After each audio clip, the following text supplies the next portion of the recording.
Good morning. Good morning. This is the First Lady Erica with Women of the Stars, and we have, as usual, Mr. Bailey, Jonathan Bailey from Bailey and Smith. Hello, hello. Terry Smith from Bailey and Smith. Hey. You're not even moving, but Gross. And Salvador March, or Sal March, as we call him. And he is our guest for today. How I found Sal, I was on Telegram and I was in a group that had to do with shadow work. And you had some articles posted, you had your book that I saw. So I followed your website to the books that you have, and then you have a blog. But as some background, what really struck me was muscle testing and kinesiology, because that was basically one of my first introductions into the knowing of metaphysics, was muscle testing, that my own body could tell me what was wrong better than my own, better than a doctor, or better than my brain, that my body just knows the truth more so than I do. And so I just find it fascinating. So I said, I'm going to contact Sal and see if he wants to talk. And then he said, for sure, you must not know me. I like to talk, but I'll let you go ahead and tell about yourself. Okay. Well, I'm coming up to 70 years old. I had a terrible childhood, and that drove me to look for answers. And I began very early in my life. I mean, by the time I was 15, I was already looking for answers. As most young people in this day and age, it's very easy to get lost, to lose our. We look at the world around us and we question, why are we here? What is the whole point of being here? Do I really want to do a job for the next 40 years? Then I'm old and decrepit and then I die. So I thought, I was 17 years old. And so I just wanted out. And so that began a quest. It began a quest for meaning in the world. And in that process, I've searched all over the place. And of course, there is no meaning to be found outside of ourselves. Meaning begins with us. And there is no meaning in our ego. The ego has no meaning. So that's pretty much my story, coming up to age 60, when after 40 years nearly of being in the alternative field, what haven't I done? I've trained in pretty much everything. And I came to 60 and I realized I wasn't good enough. So I retired. I didn't need to work. I retired. And then I became really, really depressed. And that went on for about 2 or 3 years. And I would look in the mirror, I would gaze into myself, and there was such sadness and grief in me.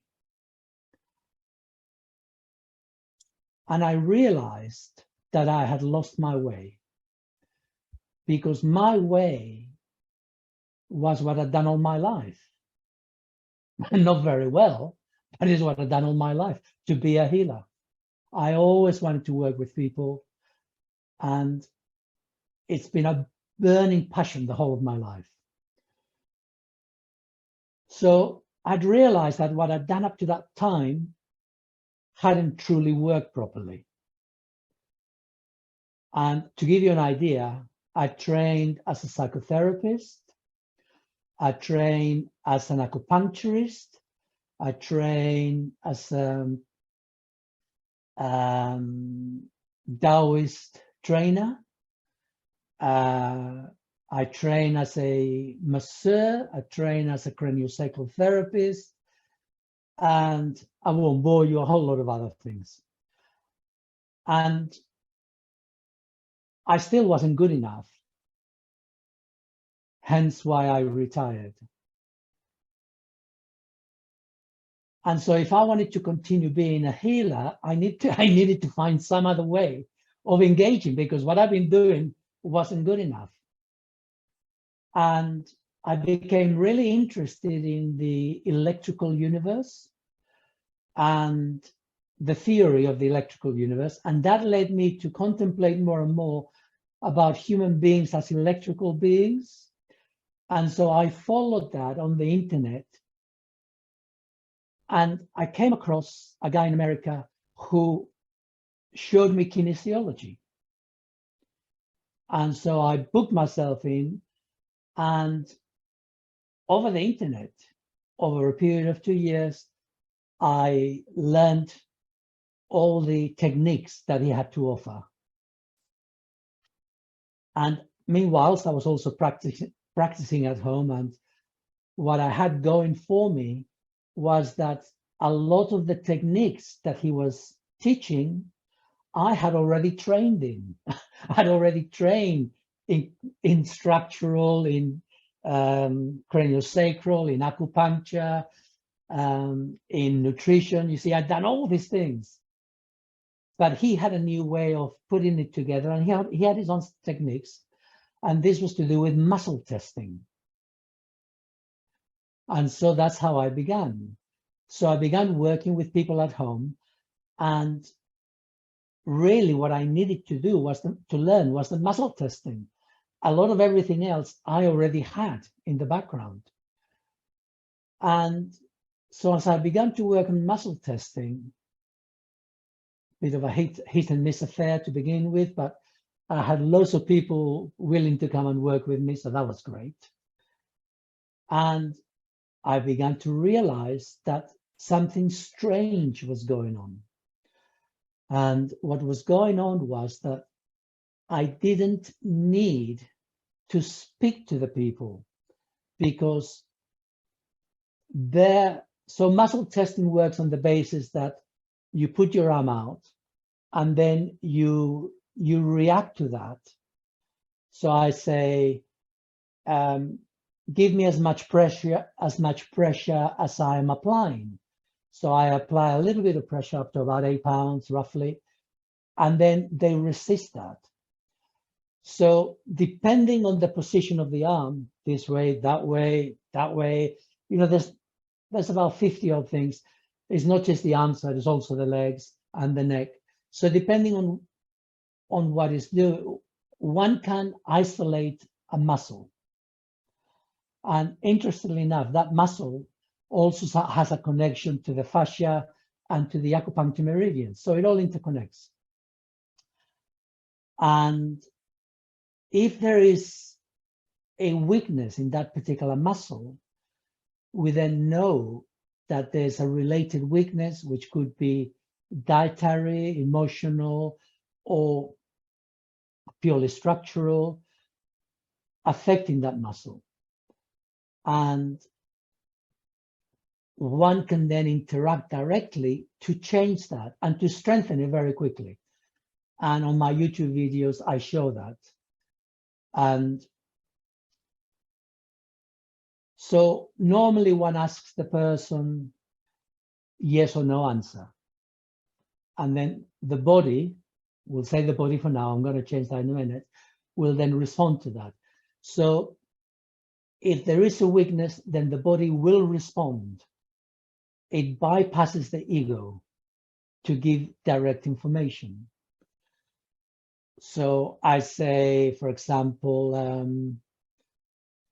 do you need some acupuncture? Is that a yes or a no?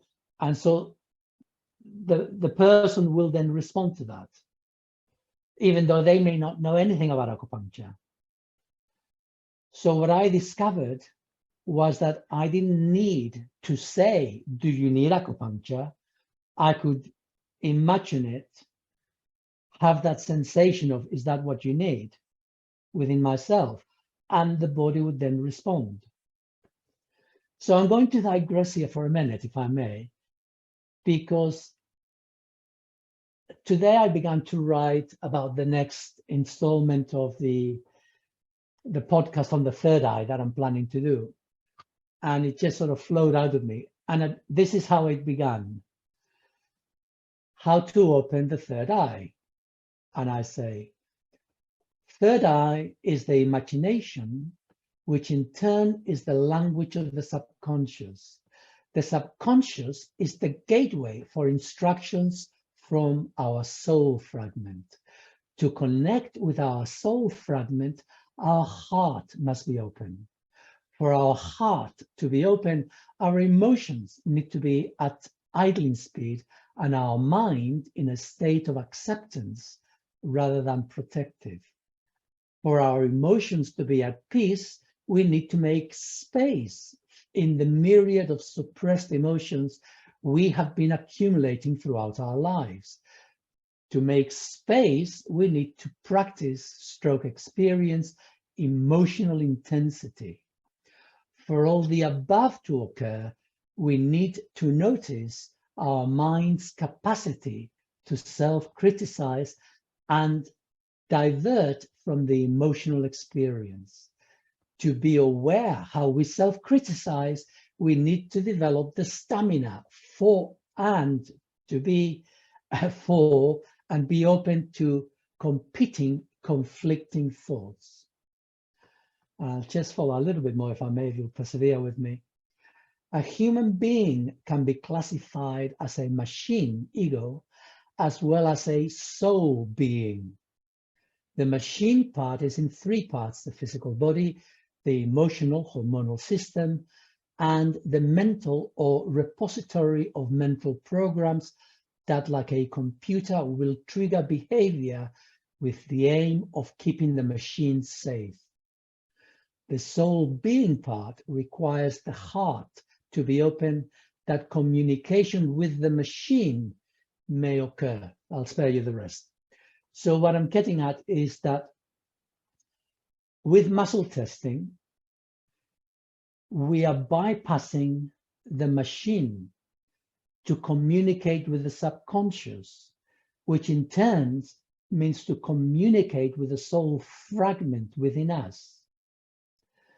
So the effectiveness of muscle testing is directly proportional to one or both, i.e. the client and the practitioner, capacity to connect with their own heart and to allow the information to come through from the soul fragment, which is behind the subconscious.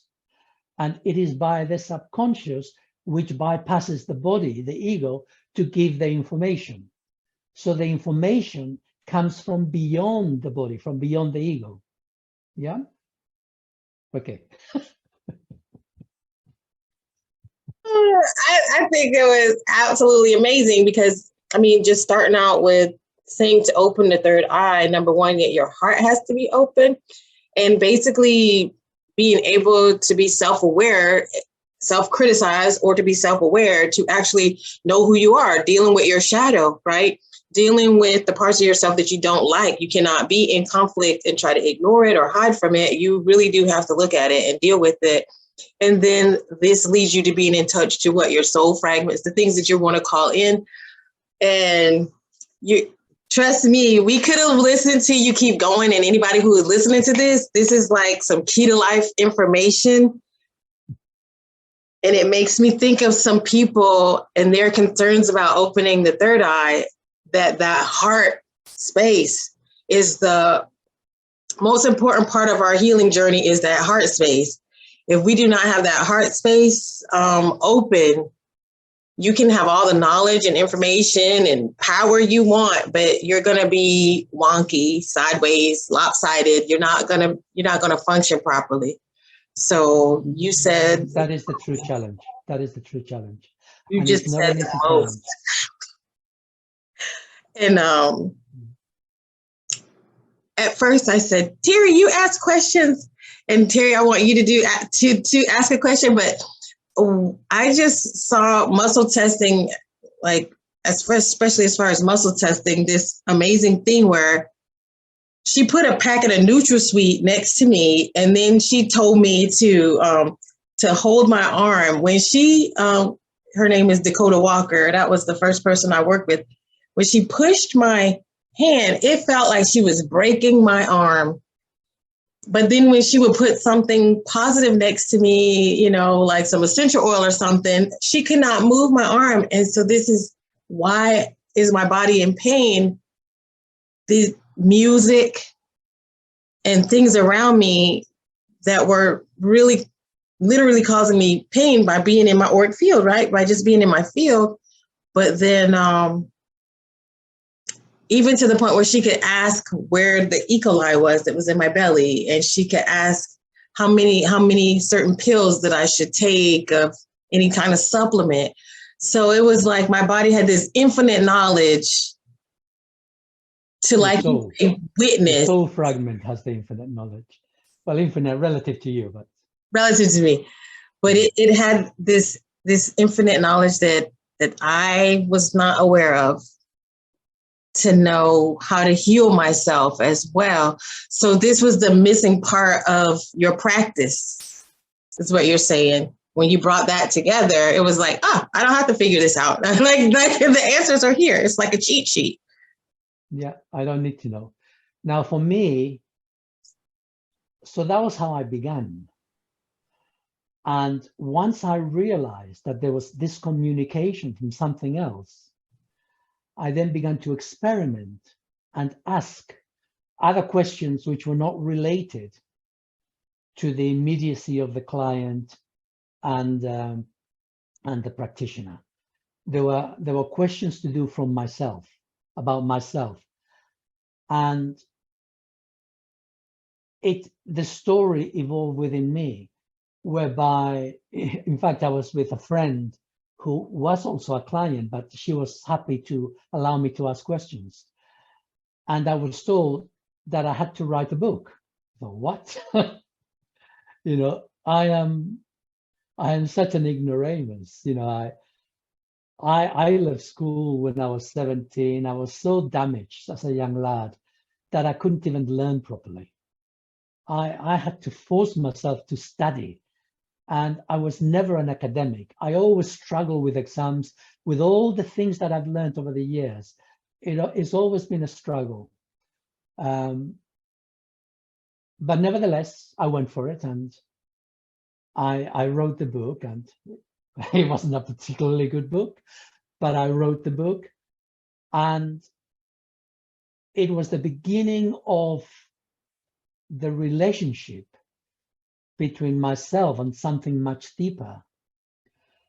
And it turns out that this something much deeper was beyond my soul fragment.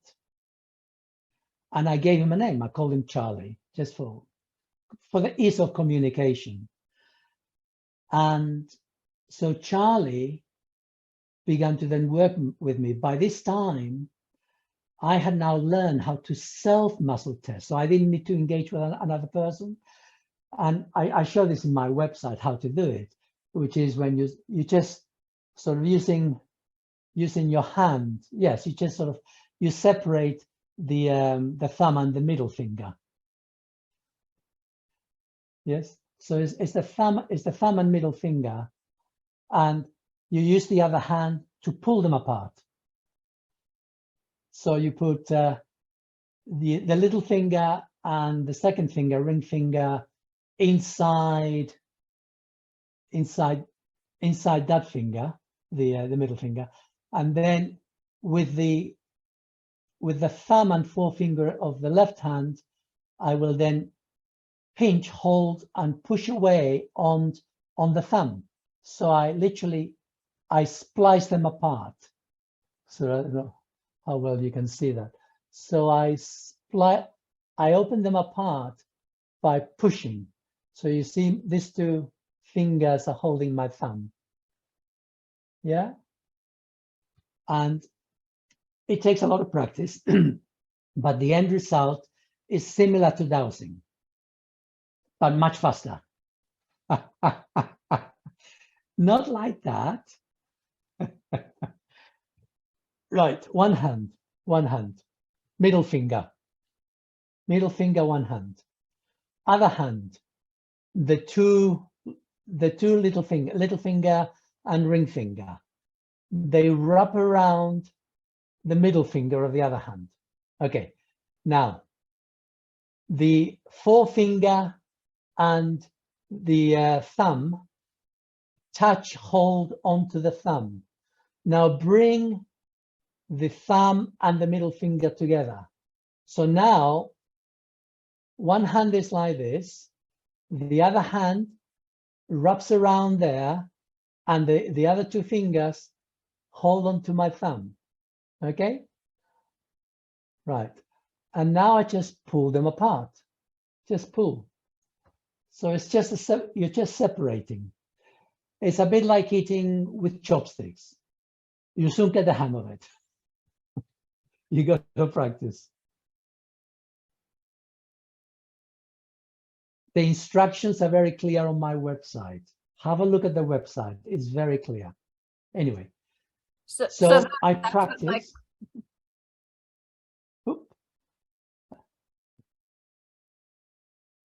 Connections. Oh, we sort of lost a bit of connection with Terry. Yeah, no, I was going to say that's what my questions were going to be about, was about self muscle testing, and people, we want people to look at your website. But how would you ask a question? What is the appropriate question? Would you ask a yes or a no question? Would you say, yeah, I don't know, like if you're checking for food, would you have it in front of you? Would you put it onto you? We're trying to empower people to get started with it. So how would you suggest to be the best way to get started? Connect with your heart. But assuming that you can make some connection with your heart, the questions are always very, very explicit into yes and no. The questions, Charley has got a much wider breadth than Eric. Eric is my soul fragment. So Eric can only give me information about me, about my body. Charley can give me information about other people, about the past and the future to some extent, because they're different levels. Personal soul is 9th dimension. In fact, it's all one singularity, but, with salami tactics. So personal soul fragment is 9th dimension. Charley's 12th dimension. It's a totally different level. Yeah. So for the average person, we're talking about connecting to one's soul fragment. And so information is about oneself, and it has to be very clear and explicit. So for example, if I were to say, do I need vitamin D? The question might be yes or no. But then what sort of vitamin D do I need? Do I need vitamin D3? Or do I need vitamin D3 plus K2? Well, you don't actually need to ask that question, because if you're a vegetarian, you definitely need vitamin D3 plus K2 anyway. I often ask Charley, because I exist in a world where there isn't that much sun for many months of the year. So when I go on holiday or in the summer months, I usually go lie down. Okay, Charley, how long do I need to lie in the sun for to get my dose for the day? Yeah. Or I ask,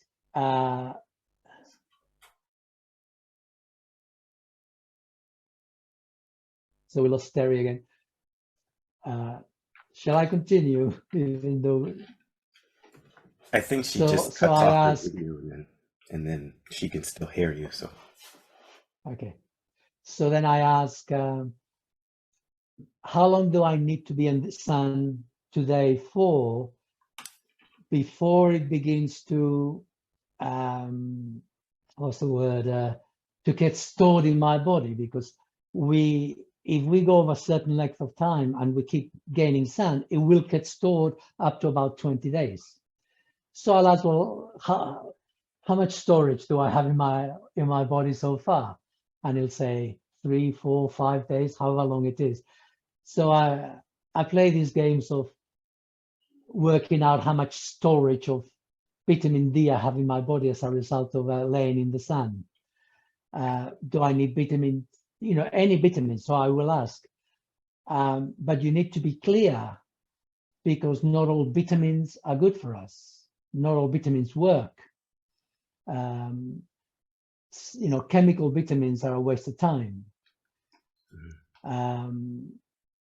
Am I allergic to this? Am I allergic to bananas? You may not be allergic to bananas, but you can still ask, well, if I eat a banana, is this going to be good for me? Yeah. You may find that one banana is nothing, but if you eat 3 or 4 bananas one after the other, it may be too much. It could be anything. You could be asking about anything. If you begin to ask like that, you have to ask a lot of questions, because you're now going into the range of food, and we can tolerate certain foods, but it doesn't mean to say that they're necessarily good for us. But, can I eat this? They'll say yes, but, you need to be more explicit. If I eat more than 1 or more than 2 or more than 3, is this going to be good for my body? Will it damage my body? You have to ask the question from a number of angles so that you get clarity. You need to get clarity. It's all yes and no answers. So the more explicit your question, the more clear your question, the more you can visualize your question as well, the more opportunity to get clarity of answer. And it's best to ask the question in the daytime as well, rather than at nighttime to begin with. Optimum times of communication is going to be in the daylight, during daylight hours. And ideally, you're going to be sitting up. You're not going to be lying down semi-asleep. So you want clarity of focus. You want connection with your heart. You want to be in a relaxed, peaceful state. So those are the basics of it. With time, never trust in the beginning, never trust the answers, because you don't know. You see, when you're doing this, you don't know whether it's your ego doing it or whether it's coming through from your subconscious. To know that, you need practice. You need lots of practice. Yeah. And gradually you begin to get this sense that you're not actually in control of the movement, that it is not a deliberate, it's not doing what you want it to do. It's doing something beyond your ego needs. Yes. So there's no short answer to that. You actually need to practice. You need to practice in all manner of ways, whatever it is, and don't take yourself seriously. I mean, I would say for the first 6 months, listen to the answers, but don't take them seriously like they're gospel truth. Just notice the answers and ask them again at different times, and notice and look for consistency of response. Yeah. So like you're doing your own research. Study. Pardon me? So it's like you're doing research on yourself. You're really just doing research. Like, how can I communicate with myself? You are. Jonathan, I think, had a question. Yeah. So when you have been doing the muscle testing for extensive periods of time now, do you find that you can just ask the question and have that answer and that feeling reverberate throughout your body, throughout your heart? Okay. What you need? So let me use this as a teaching opportunity right this second. Mm-hmm. That within our culture, we are literally like in the Bible, in the Tower of Babel. Everybody speaks a different language.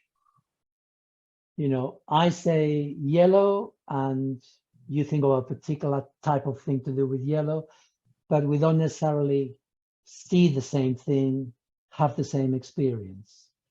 And it's the same with words. So when you use feelings, other people will have an interpretation of that. So I would like to use this opportunity to give a definitive meaning to the word feeling and to the word emotions. So I will say that emotions are not the same as feelings. Emotions come from the ego, from the second chakra. They are to do with fear.